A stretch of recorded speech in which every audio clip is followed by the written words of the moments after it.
Okay, tara, tikman na natin yung niluto natin. Kuha tayo ng isang slice. Sausaw natin dito sa ginawa nating sausawan.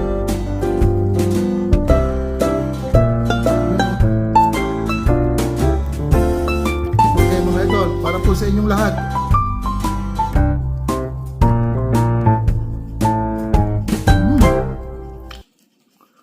Panalo mga idol. Hello, good morning, good morning. Good morning po sa mga taga-Basista Pangasinan dyan. Shout out po sa mga taga-Barangay Bayuyong. Sa mga kaibigan ko po, kumusta na po kayo? Ito, magluluto po tayo ngayon ng adobo sa asin. Itong lutong po to, luto po ng Bicol to. So meron po tayo ditong pork belly, 1.3 kilograms po to. Tapos kailangan po natin ng suka, asin, kasi adobo sa asin po. Tapos paminta, tsaka ilalagay po natin itong buong bawang na to. Hindi po natin lalagyan ng toyo yan kasi adobo sa asin po yung iluluto natin. Okay, tara mga idol, samahan niyo ako. Okay, nahugasan ko na po at na-slice ko na po yung pork belly natin. So in-slice ko po ng ganito kalalaki. Kasi kapag naluto po ito, liliit po ito. Kaya so ganito po kalalaki yung slice.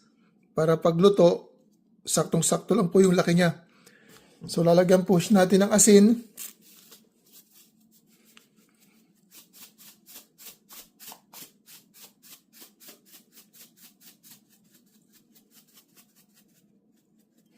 Tapos, ito po yung bawang. Maraming bawang po. Lalagay po natin dito. Ayan.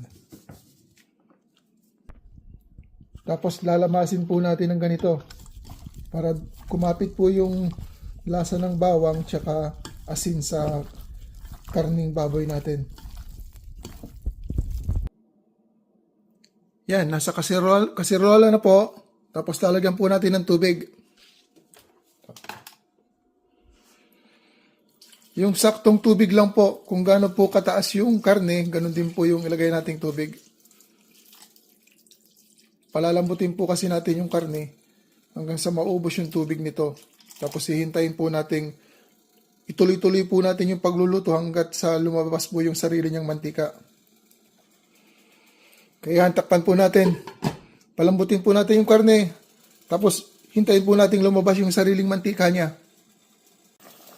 Okay, yan po mga idol. Kumukulo na po yung nilalaga nating baboy. So lagyan na po natin ng suka.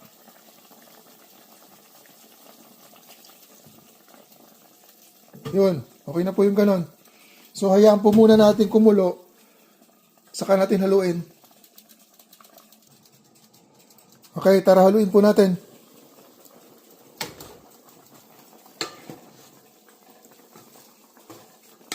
Yun. Bango po mga idol. Nung nilagyan ko po ng suka, talagang nangamoy po. Bango po. So, yan, hintayin po natin maubos po yung tubig niya. Okay, yan mga idol, tingnan nyo, nawala na po yung tubig, tapos lumabas na po yung sarili niyang mantika. So yan, hayaan po natin siyang maprito sa sarili niyang mantika. Kapag naging crunchy na po siya, so okay na po yun. So yan, kulang pa po yan kasi medyo ano pa po siya, hindi pa po siya golden brown. Gaya po nito, tingnan nyo, medyo ano pa siya, yan na kailangan maprito yan.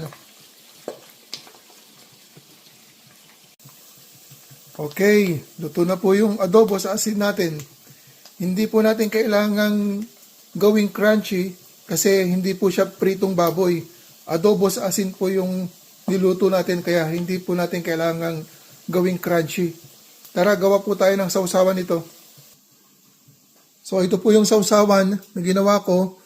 So meron po tayong sibuyas na pula, dahon ng sibuyas, tsaka sili. Tapos nilagyan ko po ng asin. Ngayon lalagyan po natin ng suka.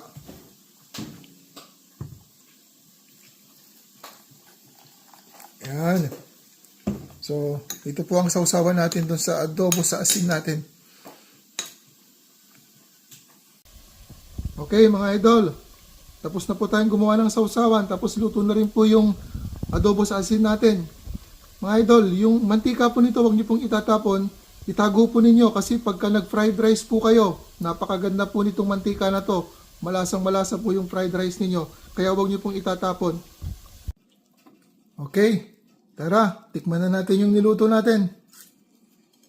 Ito, kuha tayo ng isang slice. Tapos sausaw natin dito sa ginawa nating sausawan. Ayun o. Okay mga idol, para po sa inyong lahat.